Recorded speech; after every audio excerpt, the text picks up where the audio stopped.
E agora eu vou conversar com Celso Sanches. Ele é biólogo, professor da Unirio, coordenador do Grupo de Educação Ambiental Desdersur, o GESUR, e do Observatório de Educação Ambiental de Base Comunitária. Celso, muito obrigado pela tua presença aqui com a gente no Planeta A. É uma honra estar aqui com você, Bruno. Muito obrigado pela oportunidade. Fico muito feliz de poder bater esse papo contigo e com os seus ouvintes. E uma pergunta, aquela inicial, primeira pergunta que eu gostaria de fazer é: o que é a educação ambiental e quando que ela começou a ser institucionalizada no Brasil? Queria que você falasse um pouco do histórico. Muito legal. A educação ambiental, pela primeira vez, é sinalizada em âmbito internacional na Universidade de Keele, na Inglaterra, segundo um livro que é muito interessante, do Genebaldo Freire Dias. Foi um livro que marcou uma época aqui no Brasil, que chama-se Educação Ambiental, Princípios e Práticas. E ele tenta resgatar esse cronograma, essa cronologia da educação ambiental no mundo. Ele apresenta esse primeiro movimento acadêmico que reagia a uma demanda dos movimentos sociais dos anos 60, muito ligados à contracultura, os movimentos antinuclearização, antimilitarização, contra a guerra do Vietnã, que se juntaram e entenderam a agenda ecológica, ambiental, como uma agenda que unificava muitos movimentos sociais naquela ocasião. Então, em geral, a gente marca a educação ambiental a nível internacional nesse momento. Em 1972, a Conferência de Estocolmo já vai apresentar uma resolução que diz que a educação ambiental deve ser uma ação estratégica dos governos, em 72. E a partir daí, já começa, em 1975, um Programa Internacional de Educação Ambiental, o PIEA. E em 77 nós vamos ter, por exemplo, a Conferência de Tbilisi, que vai reunir os governos para pensar uma agenda de educação ambiental. Isso vão criando acúmulos que vai se desembocar lá nos anos 90, no Brasil, a partir da Rio 92, né, que vai sediar esse encontro da ONU, que foi o segundo encontro depois de 72, e 92 foi aqui no Rio de Janeiro, a discussão sobre o meio ambiente, uma conferência das Nações Unidas sobre o meio ambiente e desenvolvimento sustentável, como se chamou naquela época. A discussão ambiental, da educação ambiental, ela é apresentada oficialmente como uma importante ação estratégica dos governos. Isso vai ajudar na institucionalização da educação ambiental no Brasil, que acontece em 1999, a partir da Política Nacional de Educação Ambiental, a Lei 9795 de 1999. Aqui no estado do Rio de Janeiro, essa é o primeiro estado, que também é um dos primeiros que vão ter uma legislação estadual própria, né, de educação ambiental, uma ação que aconteceu porque aqui no Rio a gente tinha um acúmulo das lutas ambientalistas, né, e que trouxeram esse debate da educação ambiental muito forte. Depois, a partir de 1999, a gente tem uma série de iniciativas muito importantes que vão consolidar a educação ambiental nos estados, como a criação das CIEs, Comitês Interinstitucionais de Educação Ambiental em cada um dos estados. E isso, mais tarde, vai ajudar, quando no primeiro governo Lula, a criação de um órgão gestor da Política Nacional de Educação Ambiental. E esse órgão gestor organiza as diretrizes da educação ambiental brasileira, cria projetos institucionais, cria ações como escolas sustentáveis, né? Cria uma série de iniciativas muito importantes que vão consolidar a educação ambiental brasileira. Inclusive publica um livro muito importante que está disponível em PDF, chamado As Identidades da Educação Ambiental Brasileira, e mostra as diferentes correntes de pensamento, perspectivas teóricas. É um momento muito efervescente da educação ambiental no Brasil, e que coloca o Brasil como referência internacional da educação ambiental. Isso tudo, Bruno, é desmontado descaradamente durante o governo Bolsonaro. Isso tudo foi por água abaixo, foi totalmente desmontado numa velocidade absurda. Nós, professora Michele Sato, que eu tenho muita saudade dela aqui, queria deixar uma homenagem, e o nosso grupo de educadores ambientais preocupados com isso, criamos a rede Observari. O Observari é o Observatório da Educação Ambiental Brasileiro, que era para denunciar esses retrocessos. Fizemos uma campanha dos 100 primeiros dias de governo sem educação ambiental, que depois viraram 365 dias, depois viraram 4 anos sem educação ambiental, até que agora o governo finalmente, sem o ecogenocida, a gente tem a chance de retomar a educação ambiental de novo, aí com pessoas incríveis que estão lá tentando fazer a recuperação desses 4 anos de retrocesso, como o professor Marcos Sorrentino, por exemplo, uma referência para nós. Mas é muito interessante essa discussão, porque toda vez que eu tenho a oportunidade de falar sobre a história da educação ambiental, eu me lembro uma vez que eu conversei sobre isso com povos indígenas, com o povo Guarani, e com a nossa querida amiga Ivanildes, que é uma liderança Guarani, acredito. Ivanildes está lá em Ubatuba, nas aldeias lá de Ubatuba, e ela é muito sábia, uma grande sábia. E conversando com ela sobre educação ambiental, sobre esse histórico aí, ela disse, mas isso aí o nosso povo já sabia há muito tempo.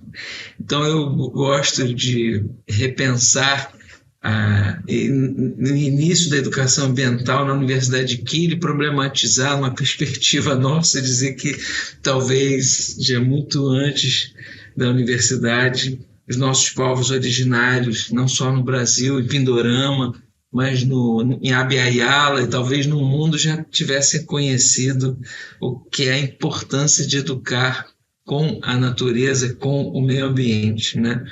Isso é muito importante para a gente lembrar que a educação ambiental não pode ser algo descolado da história do mundo, né? Da história das pessoas, da história dos povos, das tradições ancestrais, né? Porque, como a gente está aprendendo muito bem com o Krenak, o futuro é ancestral e o futuro da educação ambiental também é ancestral. Muito bom. Eu quero fazer uma pergunta que dialoga com o histórico que você trouxe, que, obviamente, ao longo da institucionalização e do crescimento e fortalecimento da educação ambiental no Brasil e no mundo, diversas linhas, né, diversas apropriações da educação ambiental aconteceram, né, e diversas perspectivas da educação ambiental aconteceram.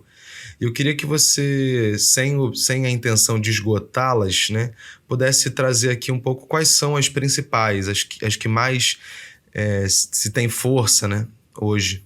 Isso é também uma discussão muito importante para nós. Nós temos 2 marcos relevantes, 3 marcos relevantes nesse debate. Um a partir dos meados de 1990, volta de 1995, 96, que é a necessidade de começar a construir tendências, observar tendências da educação ambiental, não só no Brasil, mas a nível global, nas diferentes orientações, porque o que acontece é que muitos professores, profissionais, atores políticos que foram se envolvendo com a educação ambiental são oriundos do campo das ciências naturais, biólogos, predominantemente, num primeiro momento, numa determinada época. Isso depois muda bastante esse perfil. Mas o que aparecia num determinado momento era uma educação para a conservação da natureza, uma educação para construção de estratégias de conservação, porque isso era uma tradição, né? Você vê, a IUCN, a União Internacional para a Conservação da Natureza, é de 1947. Portanto, é claro que já tinham propostas pedagógicas de pensar o cuidado com a natureza, a preservação da natureza, a criação de parques, né? Isso vai criar uma cultura pedagógica de leituras, ações, construções de uma educação para a conservação da natureza. Essa, digamos que é uma grande tendência da educação ambiental que foi mapeada por pesquisas muito importantes, como da professora Lucy Sauvé, no Canadá, que foi falar das correntezas, das correntes da educação ambiental e suas correntezas. Essa pesquisa reverberou muito no Brasil. Eu mesmo tive a oportunidade de fazer trabalho sobre tendências da educação ambiental em 1995. 96, coisas obviamente muito desatualizadas atualmente.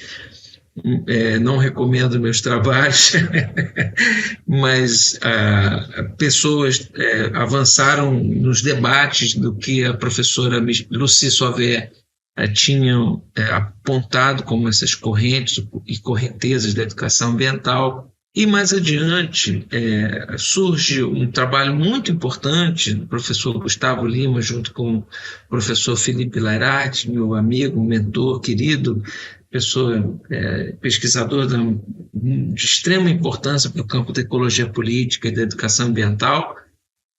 Surge uma percepção, até porque ele fazia parte desse movimento lá em 1992, que era a necessidade da gente problematizar determinados aspectos dessa educação para a conservação da natureza, que às vezes passavam batido, né? E que eram importantes a gente sinalizar e apontar, principalmente naquela época. Havia uma preocupação de salvar, às vezes, uma espécie, né? E não levar em consideração, muitas vezes, as pessoas que conviviam com aquela espécie. Então, isso vai gerando uma necessidade da gente fazer, por um lado, a crítica à maneira como as empresas, o mercado, o capitalismo estava absorvendo o debate ambiental de uma forma muito pragmática, muito objetiva, muito ligada às normatizações ambientais, à gestão ambiental, a esse universo da sustentabilidade que surge lá no final dos anos 80 e impacta, atravessa todos os anos 90 e está aí até hoje. E, por outro lado, também fazer a crítica a essa visão conservacionista que não levava em consideração as pessoas. Não adianta você preservar sem levar em consideração as pessoas que convivem com as espécies, com os biomas, com os ecossistemas, né? Então, essa visão mais socioambiental, que também era parte fundamental do debate, por exemplo, que Chico Mendes fazia, né? Então, o professor Gustavo Lima, junto com o professor Felipe Lairati, vão organizar isso no que eles chamam das macro tendências da educação ambiental. Uma educação ambiental conservadora, ter essas características, né, próximas a esse primeiro momento de uma visão do ambientalismo, né, dos movimentos ambientais muito próximos à conservação, os movimentos conservacionistas, né? Isso que o professor Juan Martínez Alier, num livro muito importante chamado Ecologismo dos Pobres, vai chamar do culto ao silvestre, de uma maneira muito provocativa, dizer que é uma etapa do pensamento ambiental muito mais presente nos países do norte, né, particularmente nos Estados Unidos e Canadá, achando que a preservação e a educação para a preservação vinha apenas do conhecimento científico, da conservação das espécies, né? A problematização que se faz a partir dos movimentos sociais que vão gerar uma crítica, um pensamento crítico, né? E paralelo a isso, né, também uma incorporação pelo mundo do capital, das indústrias, né, do mundo capitalista mesmo, do debate da ecoeficiência, do desenvolvimento sustentável, da sustentabilidade, por aí vai. O professor Juan Martínez ali chama isso de evangelho da ecoeficiência. É muito jocosa essa forma de construir essa problematização, eu gosto muito, e a partir daí também o professor Gustavo Lima com o Felipe Lairargues, eles vão chamar essa modalidade, essa macro tendência de uma tendência mais pragmática, né? O pragmatismo também vai estar presente em outras práticas de educação ambiental muito pontuais, efêmeras, que são respostas, às vezes até de movimentos mais populares, movimentos mais coletivos, que colam, né, numa certa forma de fazer campanhas de educação ambiental, mobilizações de educação ambiental que são muito pragmáticas, mas não são críticas, como eles apontam, e tentam consolidar aquelas discussões que a gente fazia desde 1992, né, problematizando essas abordagens numa macro tendência que eles chamam de macro tendência da educação ambiental crítica, né? Então, essas são as pesquisas que a gente vê nesse universo, né?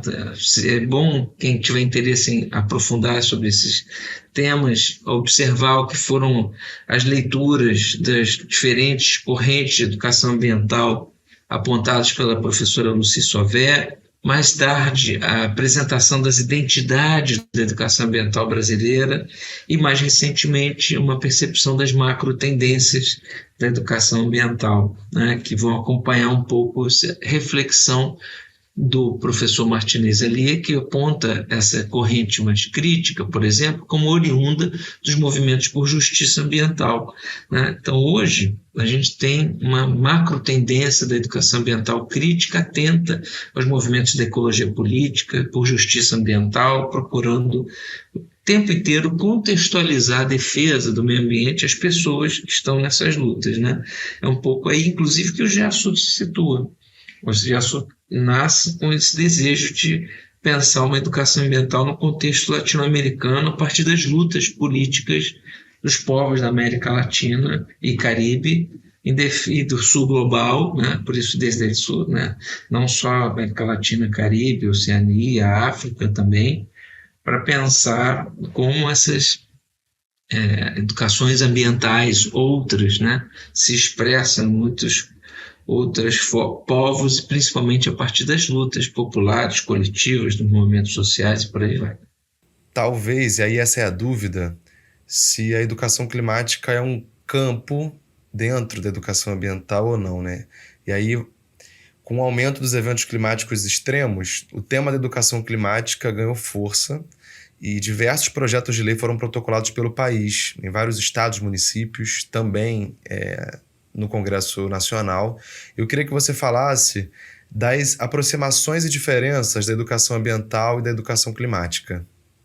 Nossa, esse debate é fundamental. A gente precisa fazer esse debate. Primeiro ponto, é fundamental reconhecer os acúmulos da educação ambiental, de toda essa trajetória. E é claro que desde o início, todo o debate climático está ali nas discussões ambientais. E é claro que também o debate climático não está descolado de todo o debate ambiental como um todo. Falar de clima é falar de proteção das florestas, falar de água, né? Falar de todas as correlações, as interdependências. Segmentar a discussão climática numa caixa específica para a educação climática é repetir um erro que o cartesianismo nos ensinou a repetir o tempo inteiro, que é achar que uma especialização ou uma dedicação exclusiva àquele tema, aquele currículo, aquele debate, vai dar conta de um problema complexo. Então, desde os estudos de complexidade de Edgar Morin, lá dos anos 70, 80, né, até todas as reflexões de Fritjof Capra, das linhas de filosofias mais recentes, mais não humanas, toda a rede sociotécnica do Bruno Latour, os debates feitos pela Dana Haraway nas filosofias animalistas e outras perspectivas filosóficas mais biocêntricas, mais biofílicas, tudo isso vai apontar para a necessidade da gente ampliar o olhar e não especializar o olhar, né? Filosofias não especistas têm feito exatamente a abertura da nossa cabeça para esse tipo de busca de outros pontos de vista, de outras perspectivas. Toda a discussão de filósofos e pensadores como Gerd Bornheim, Leonardo Boff, né? Hugo Asman, né?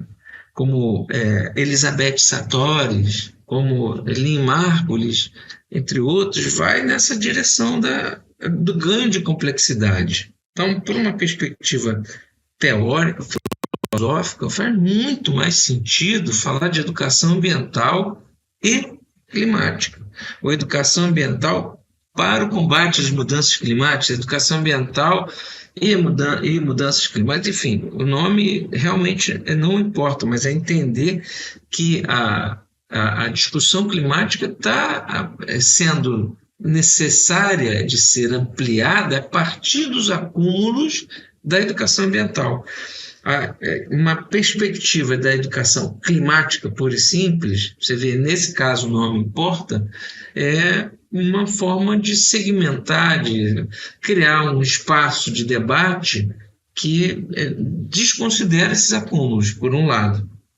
Por outro, ele deslocaliza e corre o risco de ser despolitizado. Porque, como a gente está vendo, o debate da educação ambiental ele foi ganhando complexidade porque ele foi entendendo a sua dimensão política. Ele foi se politizando, saindo da mera educação para a conservação ambiental, ou conservação da natureza, né, e meio idílica, meio distante das pessoas. Ela foi se politizando, entendendo que só vai ser possível a partir da relação com as pessoas, né, de uma ecossistêmica de luta, de uma ecologia de saberes, uma ecologia de ações, inclusive, de buscar interfaces, né? E não o contrário, né? Então, eu acho que a educação ambiental hoje enfrenta o desafio de ver essa ameaça vindo desse discurso da educação climática descolada destes desacúmulos. E, para mim, o risco que há nisso é da despolitização do debate das mudanças climáticas.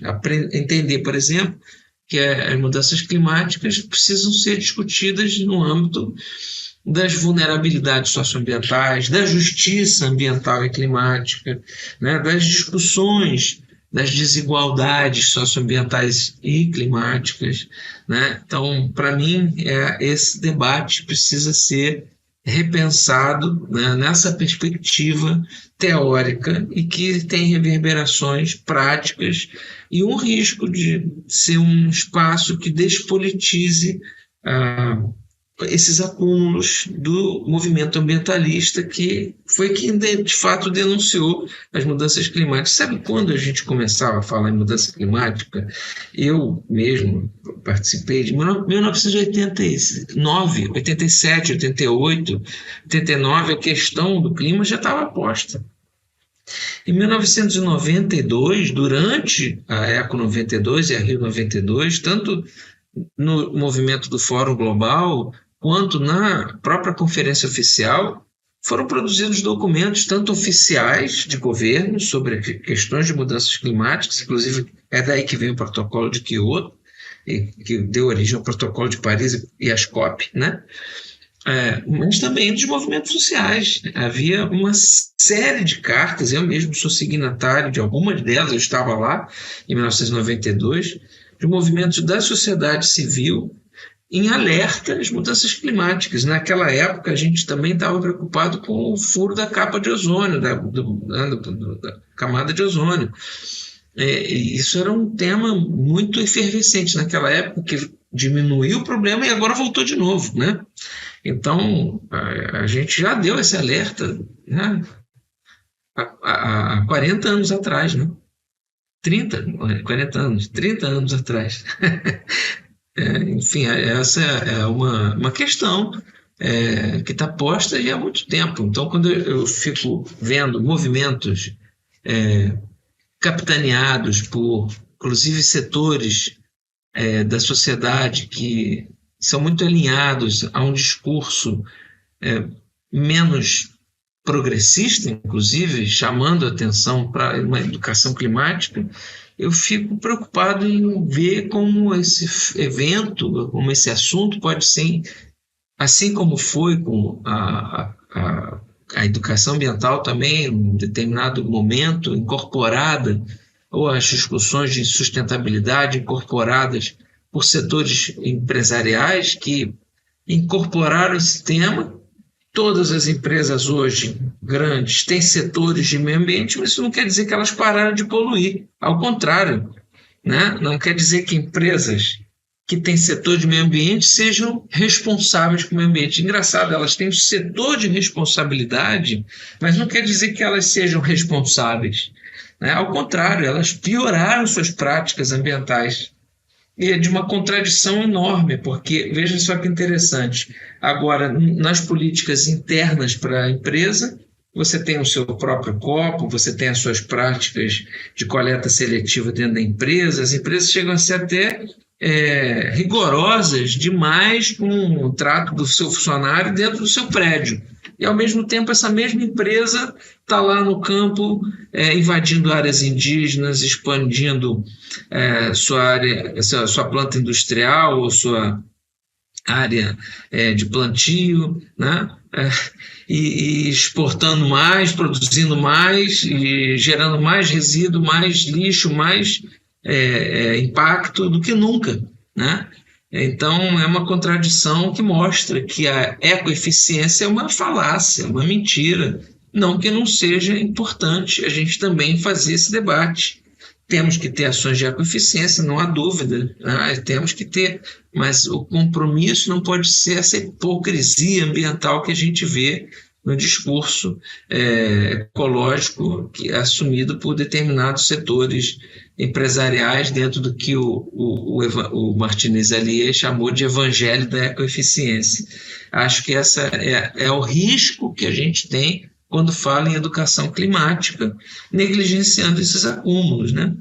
Esses acúmulos históricos de um campo que é o campo da educação ambiental. Portanto, para te responder mais especificamente, educação para as mudanças climáticas, educação ambiental e mudanças climáticas, ou educação ambiental atenta sobre a questão das mudanças climáticas, é parte do debate da educação ambiental, né? É parte do campo da educação ambiental. O campo é a educação ambiental, do qual dos eixos temáticos, uma das discussões temáticas é uma dedicação à atenção da temática das mudanças climáticas como um eixo transversal a todos os outros temas que a gente debate.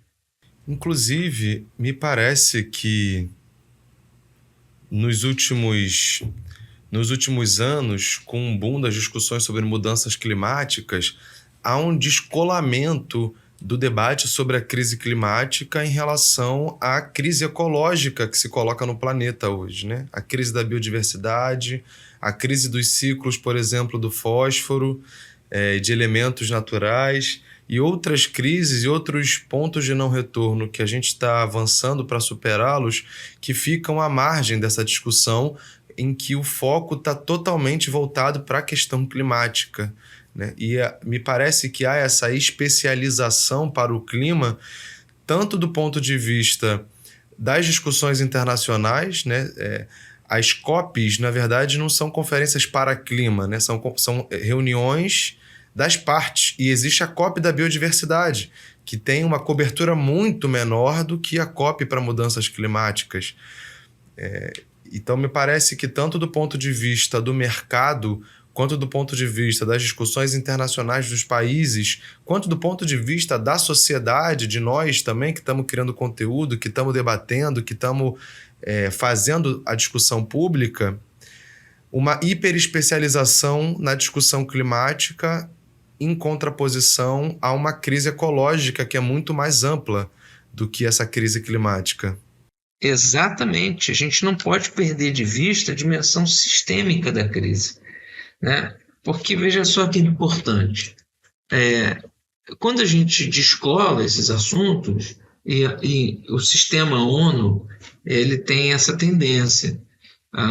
Os temas são muito vastos, é muito difícil fazer o debate, ele tem a tendência de resolver buscando especializações. Ele está repetindo um padrão de pensamento cartesiano positivista, muito acadêmico por um certo aspecto, né? que é muito ruim. Isso mostra o quanto a ONU houve poucos movimentos sociais, como tem pouco diálogo social, como a gente precisa ampliar a participação social no sistema ONU. É fundamental esse debate para mostrar a necessidade da reforma das Nações Unidas, no sentido de que ela inclua mais espaços de participação, de escuta da sociedade, para que haja, de fato, uma reverberação das demandas sociais e não apenas só de alguns segmentos. Aqui a gente está falando de um problema que demonstra a necessidade de uma reforma do pensamento também. Isso já está há muito tempo sendo dito. Acho que eu me lembro aqui sempre do Edgar Morin, como um grande expoente do pensamento complexo, sistêmico, Fritjof Capra, né, com a Teia da Vida, entre outros pensadores que foram apontar a necessidade da gente ampliar nossas percepções sistêmicas. Isso é fruto de muitas reflexões, muitos debates ao longo de décadas, né? E que vão mostrar, por exemplo, a dificuldade quando a gente segmenta, fragmenta e hiperespecializa, né? Para usar uma expressão do próprio Edgar Morin, o risco da hiperespecialização, da cegueira da hiperespecialização, que ele escreve num livro chamado O Método, lá no volume 2, esse risco da hiperespecialização, essa cegueira que surge da hiperespecialização, não faz a gente entender as interseccionalidades. Nós estamos num momento de escutar pessoas e movimentos sociais que apontaram a necessidade das interseccionalidades. Lélia Gonzalez, Sueli Carneiro, né, as nossas pesquisadoras que falaram da América Latina, como fez Lélia Gonzalez, que apontaram para a necessidade de compreender a indissociabilidade do patriarcado com o racismo, com a discussão de raça, gênero e classe interligadas, né? As mulheres negras brasileiras, elas são fundamentais para o pensamento universal, para a reflexão sobre o Brasil, e uma das imensas contribuições delas é a ideia de interseccionalidade. Isso vai reverberar mundo afora, com pensadoras como Patrícia Hill Collins, né? E hoje a gente não pode falar de questão climática sem entender estas interseccionalidades, estas distribuições desiguais do dano ambiental oriundo das mudanças climáticas sobre diferentes populações. Está aí o racismo ambiental explícito, posto na nossa frente, né, que todos os momentos que a gente vê tragédias ambientais ou eventos climáticos extremos ou crimes ambientais, a gente vê como recai desproporcionalmente sobre a população preta desse país e da América Latina, né, do sul global como um todo, sendo em outros lugares do sul global mais visível também a distribuição desigual em grupos periféricos, indígenas, pescadores, populações tradicionais, né? Então, essa desigualdade distributiva do dano ambiental, como vai nos falar o professor Henri Axelrad, as discussões todas, né, do professor Rogério Reisbach, sobre como essas desigualdades vão ser apresentadas, né, como a violência ambiental vai ser desigualmente distribuída entre os diferentes oprimidos ambientais, como a gente trabalha lá no GEASUR, através do trabalho da professora Rafaela Uchoa, com o professor Leonardo Castro, e nós também, a gente vem vendo que é fundamental falar destas desigualdades, e aí estão as interseccionalidades, né? A Carolina Oliveira, que fez doutorado conosco, mostrando o impacto sobre as mulheres no fundo da Baía de Guanabara, numa tese linda, chama-se Das Marias e Marés, Educação Ambiental de Base Comunitária no fundo da Baía de Guanabara, vai mostrar exatamente isso, né? As interseccionalidades dessas mulheres pretas periféricas, a desigualdade distributiva dos danos ambientais e a necessidade dessa percepção, que é sistêmica, é complexa, né? E nem é tão difícil assim, porque quando a gente usa a palavra complexo, a gente às vezes mistura com difícil. e não necessariamente, né? Porque a gente está mostrando que talvez seja melhor falar em interseccionalidade para dizer que o que é complexo, às vezes, é aquilo que relaciona as pessoas com as realidades sociais concretas, objetivas, né? Ou seja, nós precisamos pensar na agenda oriunda da realidade social concreta, objetiva. Dali surgem os currículos, as práticas, as políticas, né? Aí a ação necessária para transformar o mundo rumo a uma emancipação de fato. Então, para mim, a chave nesse momento da complexidade do debate é a interseccionalidade, tal como apontada pelas nossas pensadoras brasileiras, como também outras mundo afora, né? Patrícia Hill Collins, mas principalmente Lélia Gonzalez, né? E Sueli Carneiro. E eu gostei da sua resposta, me fez refletir sobre uma outra questão, que é essa interseccionalidade. Ela é necessária justamente para fazer uma religação entre cultura e natureza, entre sociedade e natureza, né? No livro O Bem Viver, do Alberto Acosta, ele faz um panorama histórico dessa ruptura entre sociedade e natureza, a começar lá com os filósofos pré-socráticos, né, na tentativa de explicar os fenômenos da natureza a partir de regras gerais. Depois aparece na Bíblia, né, a noção de dominai os peixes que nadam nas águas, os animais que rastejam e que caminham. Novamente aparece no século XV com o Iluminismo, Francis Bacon, o pensamento cartesiano. Depois um novo aprofundamento durante a Guerra Fria, no século passado, em que os Estados Unidos apresentam o conceito de desenvolvimento como algo a ser buscado por todas as nações do globo.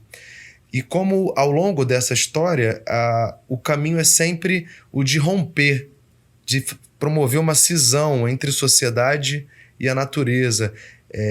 E aí, nesse panorama histórico, inclusive, há um momento em que essa ruptura se apresenta de maneira mais explícita, que é o período colonial, né, em que se explora pessoas e a natureza em nome de uma ideologia, de um pensamento e, sobretudo, da acumulação de riquezas, né?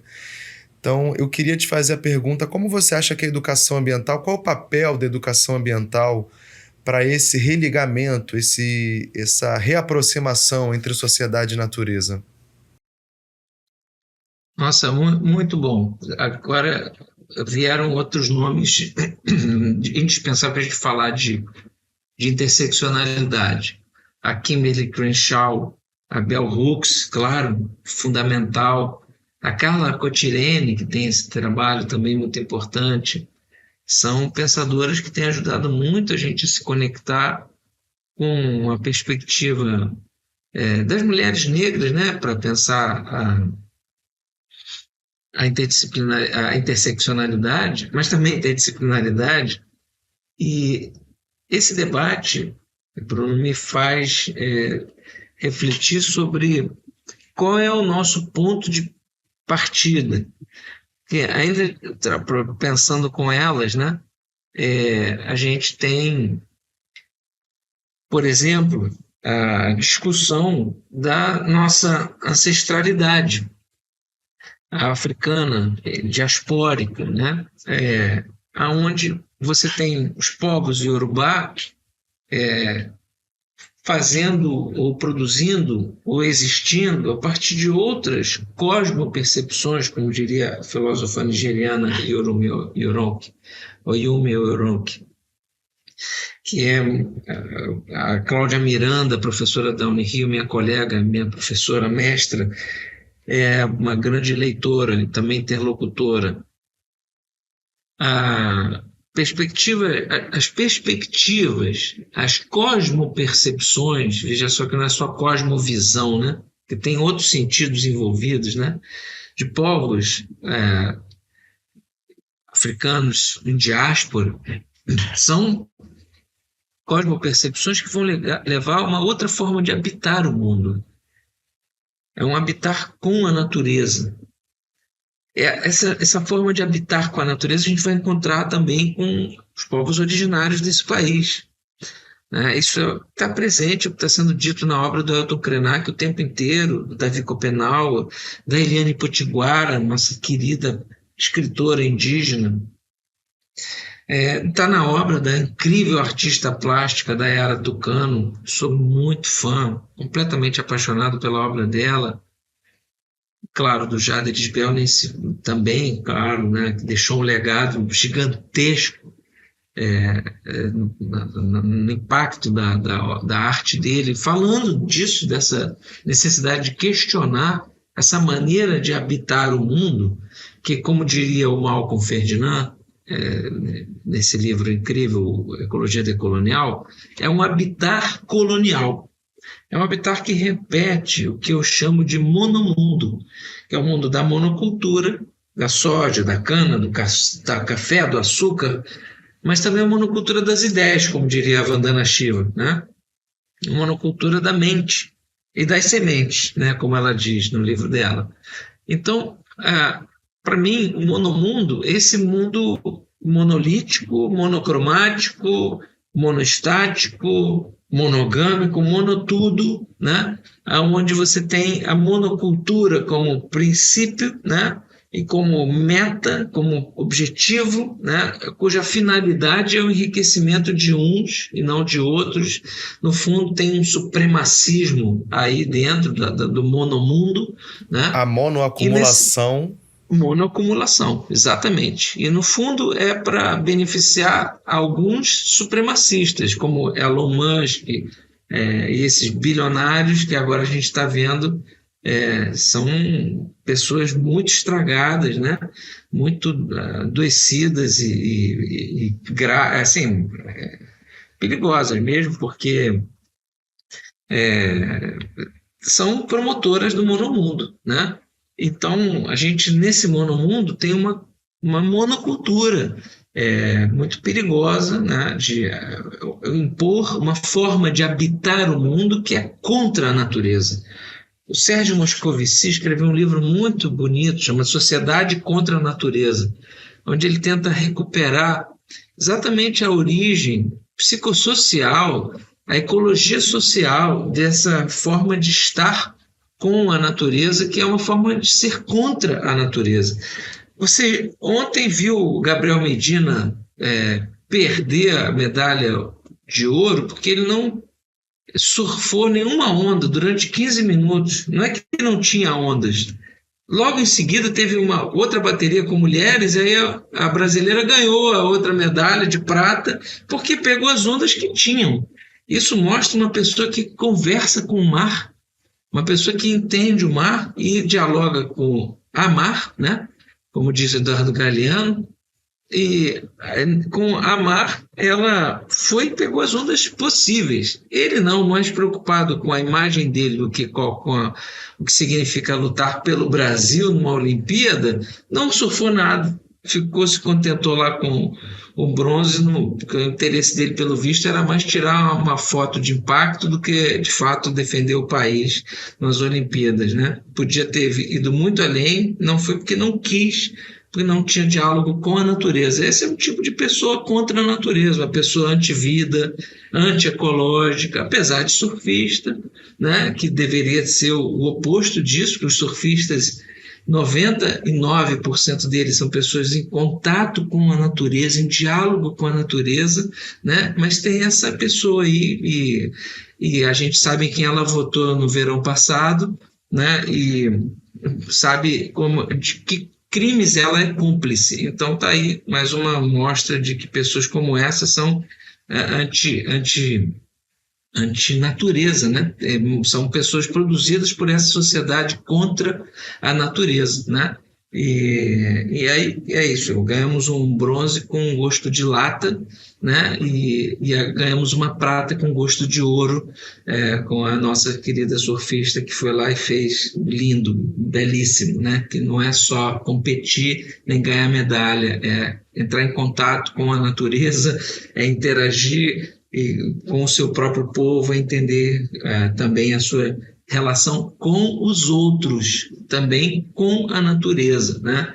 É isso que eu acho que nesse habitar colonial que o Malcolm Ferdinand denuncia, tem uma dimensão muito importante para a gente refletir, que é o fato de a gente construir a possibilidade de uma educação que nos faça romper com o monomundo, com esse habitar colonial, e a gente possa aprender com outros habitares ou habitares outras formas de estar com a natureza, de ser sociedade com a natureza, né? Essa é a aliança que eu proponho com povos originários, com comunidades quilombolas, comunidades tradicionais, e em muitas favelas também. A vida em comunidade, ela revela muito isso, Bruno, uma forma de ser uns com os outros, em solidariedade, né? Eu aposto muito nisso, acho isso muito pedagógico. A gente aprende muito quando vê experiências comunitárias, né? Como cozinhas comunitárias, creches comunitárias, biblioteca comunitária, lavanderia comunitária, né? Essas são formas de existir com os outros, outras e com a natureza também, né? É muito importante isso. E caminhando para a nossa penúltima pergunta, queria saber de você quais são os principais desafios para a educação ambiental hoje no Brasil.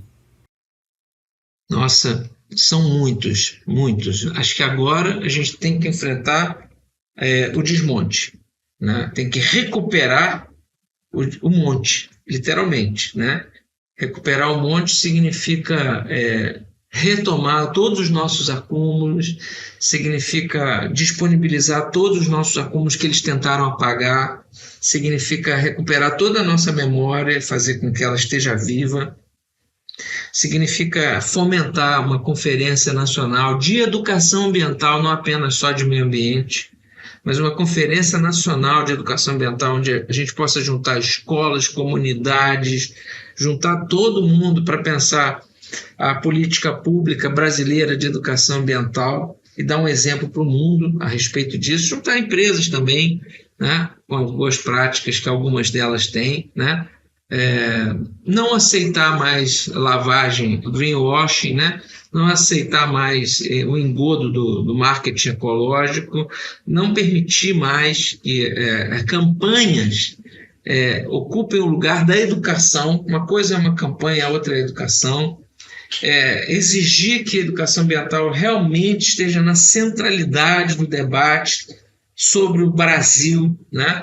Que o BNDES tem um setor de educação ambiental, de fomento de ações de educação ambiental, né? Que a gente tenha a educação ambiental em todos os órgãos de Estado, na Polícia Federal, na Polícia Rodoviária Federal.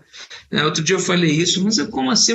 O pessoal faz operação em favela, não pode ajudar a fazer passagens para a fauna em estradas? Por que a Polícia Rodoviária Federal não pode?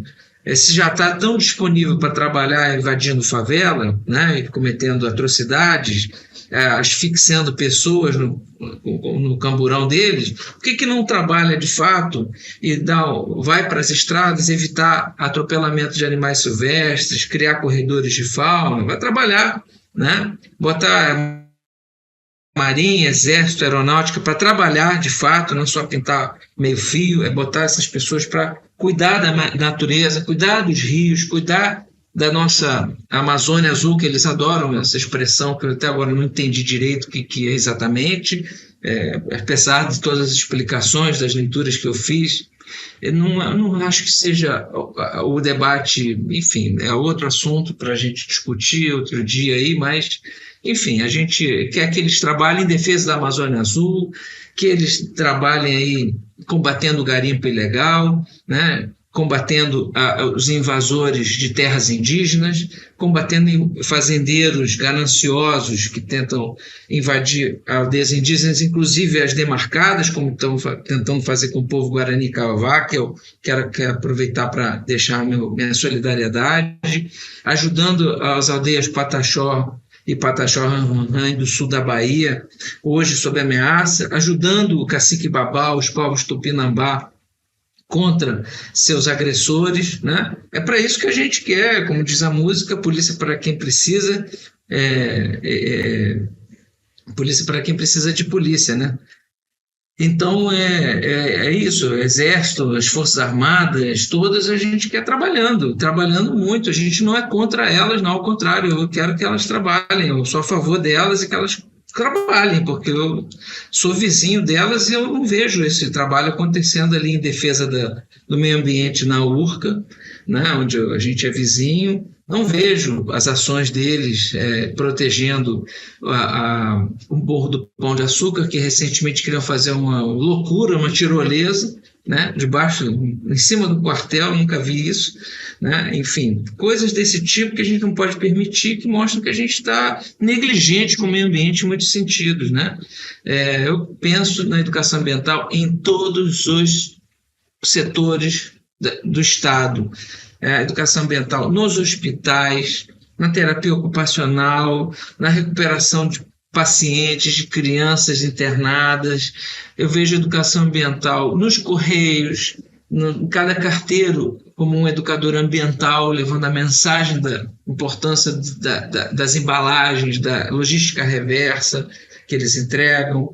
Vejo educação ambiental em todos os lugares. Essa educação ambiental, esse é o desafio que a gente tem pela frente, é fazer com que todo mundo, sujeito que tem uma borracharia, entenda que ele é um educador ambiental, sujeito que tem um restaurante, entenda que ele precisa fazer educação ambiental, né, que vai desde a escolha do alimento que ele vai vender até o resíduo que ele vai gerar, que a pessoa que seja qualquer setor da sociedade, contador, advogado, seja também um educador ambiental, veja que seu escritório produz resíduo, que se engaje nas causas ambientais e que defenda professores como eu que falam gratuitamente quando precisa, né?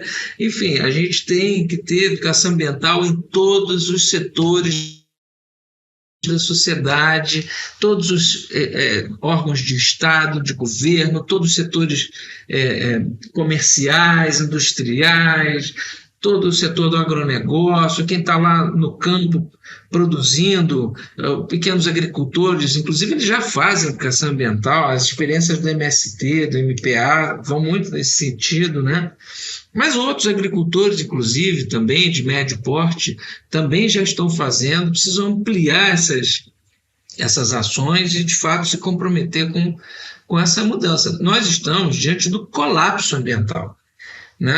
A mudança climática ela já está aí. Isso tem que ser feito para já. Eu não vejo mais outra alternativa. Eu, inclusive, Bruno, o desafio maior agora é fazer com que as pessoas percebam que tem que plantar imediatamente. A sua rua passa pouco carro, quebra o asfalto, planta.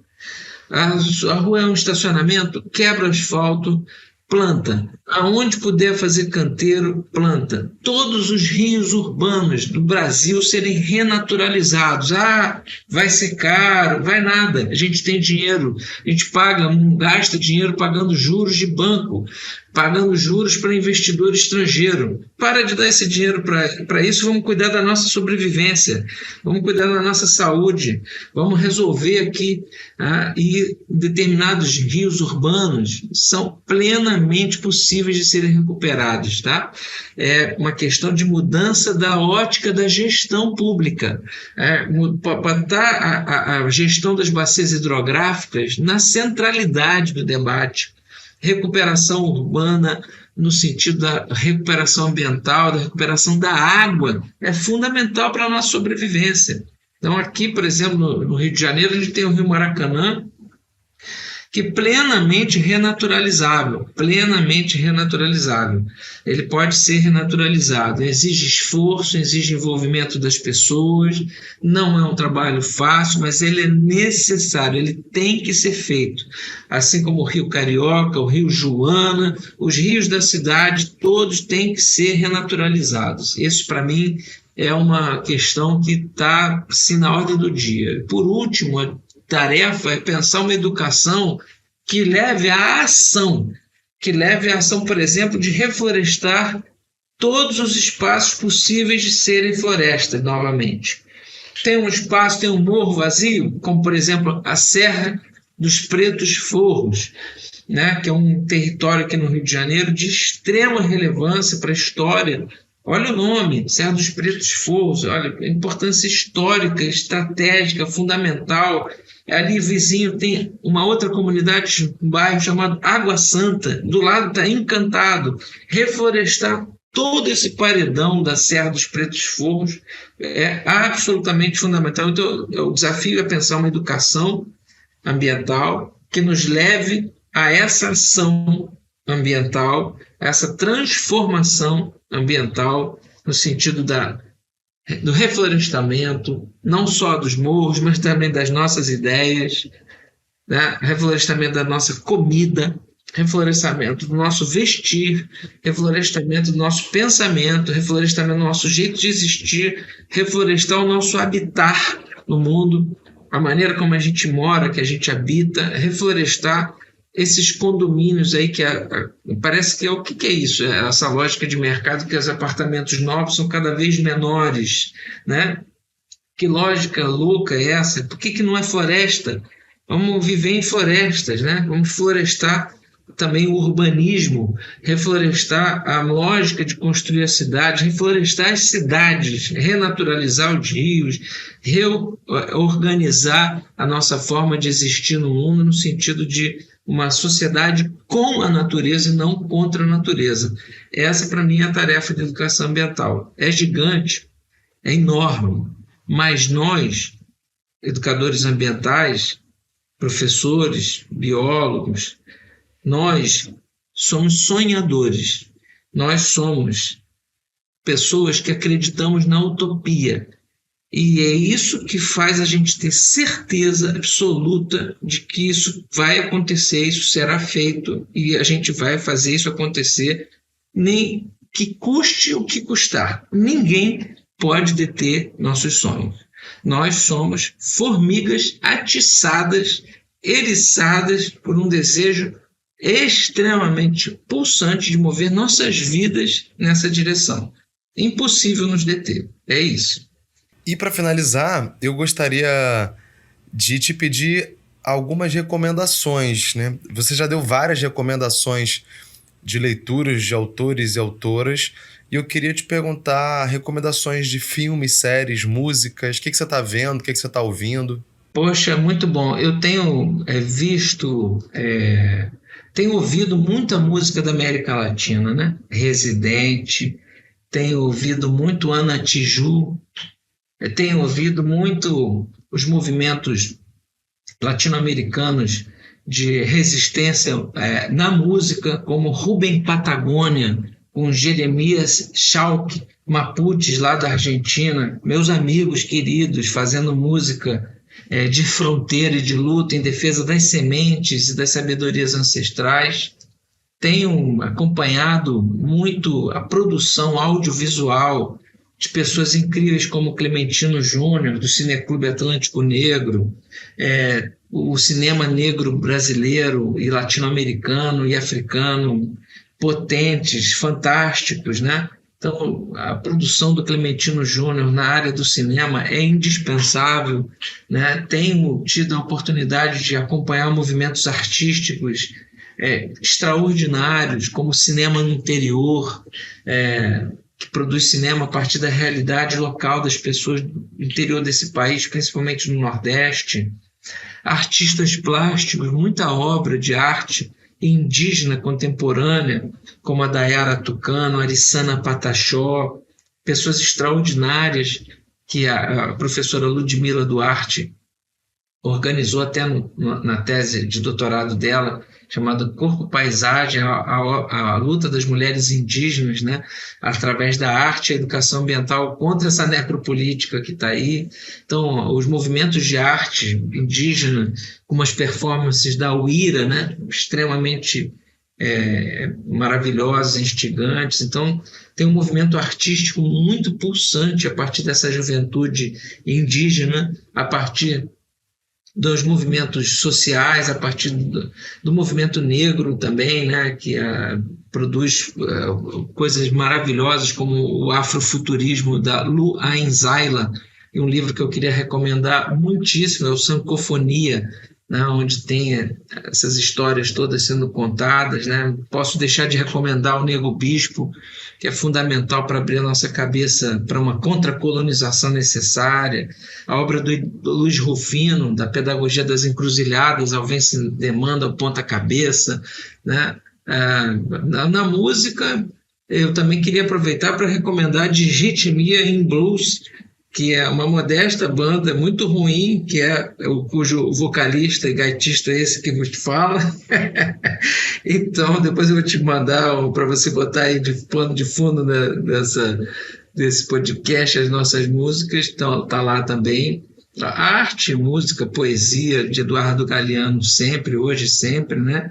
É fundamental, né?